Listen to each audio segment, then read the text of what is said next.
musim 2024-2025 hadir dengan aroma yang berbeda. Bukan sekadar soal transfer besar-besaran atau taktik semata, tapi ini musim yang penuh cerita pelampiasan musim pembuktian bagi mereka yang sudah terlalu lama menanti.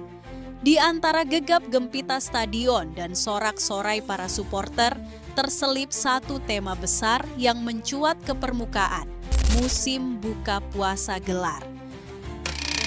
Sebuah frasa yang kini menggema di ruang-ruang ganti para pemain yang telah bertahun-tahun dihantui label nyaris juara.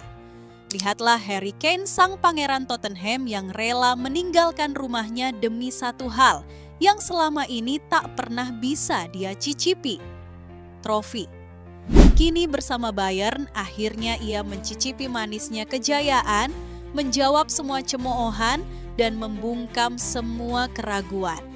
Tapi bukan hanya dia, Son Heung-min, rekan seperjuangannya dulu di London Utara, juga ikut mencatatkan namanya sebagai salah satu yang akhirnya buka puasa. Sebuah narasi indah yang seakan ditulis langsung oleh takdir. Dan ini baru permulaan. Musim ini seolah jadi medan pelurusan takdir bagi mereka yang selalu dicintai, tapi jarang diberi hadiah. Para pejuang tanpa medali kini berdiri gagah, mengangkat piala dengan mata berbinar dan senyum lega.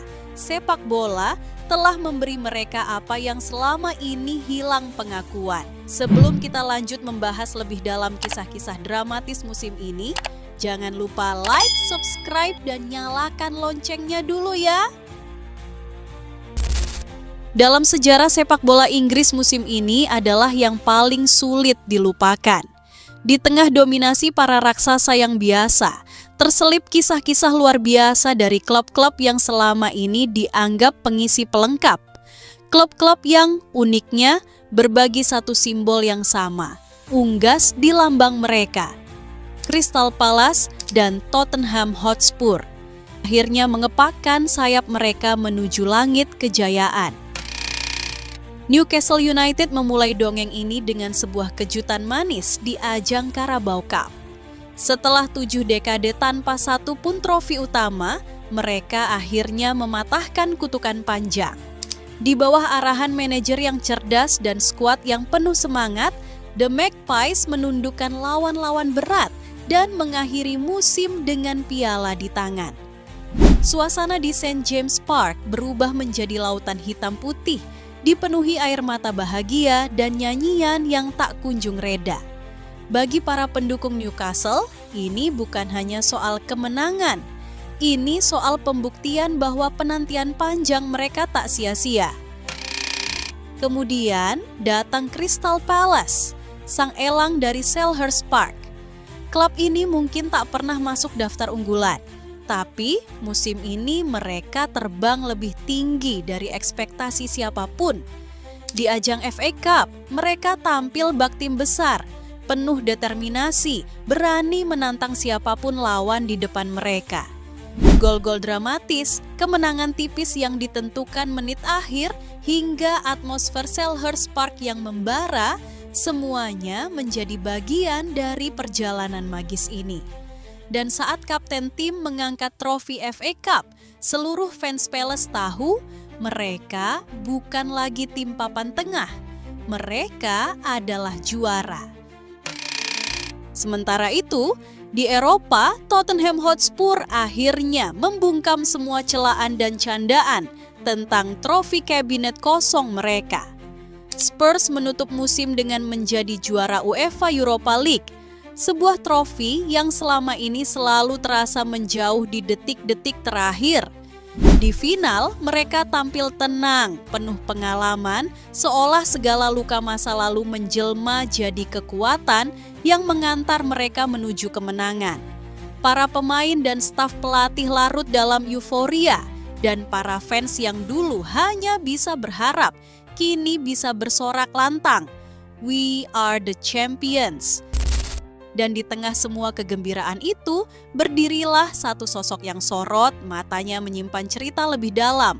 Son Heung-min, sang kapten. Selama bertahun-tahun, ia menjadi simbol loyalitas yang tenang, pemain yang tak pernah meninggi suara, tapi selalu bermain dengan sepenuh jiwa. Ia menyaksikan generasi demi generasi datang dan pergi, menyaksikan klubnya hampir mencicipi kejayaan, namun selalu jatuh di garis akhir. Tapi ia bertahan. Ia memilih tinggal ketika bisa pergi. Dan malam itu, semua kesetiaannya terbayar lunas. Son tak hanya mengangkat trofi, ia mengangkat seluruh beban masa lalu klub ini, beban cemoohan, keraguan, dan kegagalan, lalu menukarnya dengan kemuliaan. Tangisnya di akhir laga bukan karena lelah, tapi karena akhirnya dia bisa memberi sesuatu yang nyata bagi klub dan para fans yang mencintainya. Bagi Son, ini bukan sekadar gelar. Ini adalah puncak dari kisah cinta yang panjang dan penuh luka. Dan akhirnya, kisah itu punya akhir yang layak dikenang. Yang membuat semuanya lebih indah adalah kesamaan cerita di antara ketiga klub ini. Tentang bagaimana mereka bertahan ketika dihina, terus berjalan saat diragukan, dan akhirnya menang saat tak ada yang percaya. Dari Magpies yang terbang kembali setelah 70 tahun hingga elang London yang menukik tajam ke puncak FA Cup, sampai ayam jantan putih yang akhirnya berkokok lantang di tanah Eropa. Simbol-simbol yang dulu hanya dianggap ornamen, kini menjadi lambang kemenangan. Musim ini mengajarkan satu hal yang pasti, sejarah bisa berubah asalkan ada tekad dan kesetiaan. Bahwa klub-klub yang lama tenggelam bisa bangkit, menulis kisah baru yang jauh lebih membanggakan dari sekadar statistik atau klasemen. Inilah musim ketika unggas-unggas itu bukan lagi simbol, kebetulan mereka adalah lambang dari sebuah kebangkitan. Bukan hanya Son, sahabatnya yaitu Harry Kane lebih dulu merasakan manisnya juara.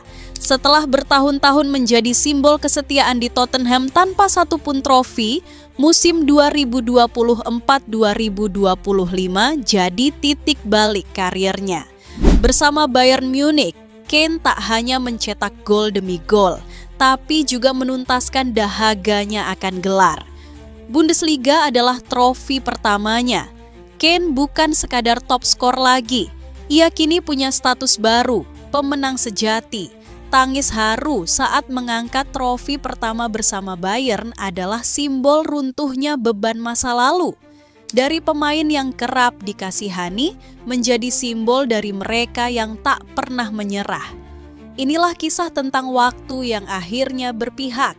Sebuah penantian panjang yang berakhir megah dan cerita Harry Kane baru saja dimulai.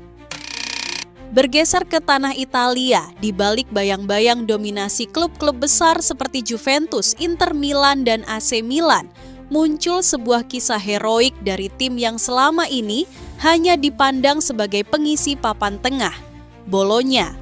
Musim 2024-2025 menjadi musim yang tak akan pernah dilupakan oleh masyarakat kota kecil itu.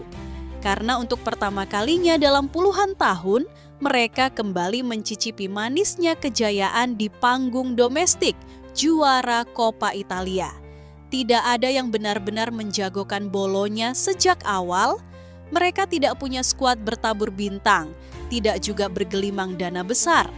Tapi yang mereka punya adalah sesuatu yang lebih dalam, tekad. Semangat untuk membuktikan bahwa keajaiban dalam sepak bola bukanlah dongeng belaka. Dari babak ke babak, mereka melangkah dengan kepala tegak, menyingkirkan lawan demi lawan yang jauh lebih superior di atas kertas. Final Coppa Italia pun menjadi panggung dramatis yang seolah ditulis langsung oleh dewa-dewa sepak bola. Bologna datang sebagai underdog, namun justru tampil dengan keberanian luar biasa. Mereka tidak bertahan, mereka menyerang, menekan, dan bertarung habis-habisan. Dan ketika peluit panjang berbunyi, skor di papan tak dapat disangkal, Bologna menang. Mereka bukan hanya menang dalam pertandingan, tapi dalam sejarah. Kini, setelah semua kisah buka puasa gelar terukir indah, satu bab terakhir menanti untuk ditulis di panggung terbesar Eropa. PSG berdiri dan mimpi yang belum juga tercapai. Di seberangnya Inter Milan, klub yang disebut dari undian hingga perjalanan menuju final, siap menantang dengan segala kepercayaan diri. Di kasta terbawah Eropa ada Real Betis, tim biasa saja tiba-tiba di final Europa Conference League yang akan menantang raksasa Inggris Chelsea. Jika PSG dan Real Betis berhasil jadi juara, maka sempurnalah dongeng musim ini sebagai musimnya sang juara baru.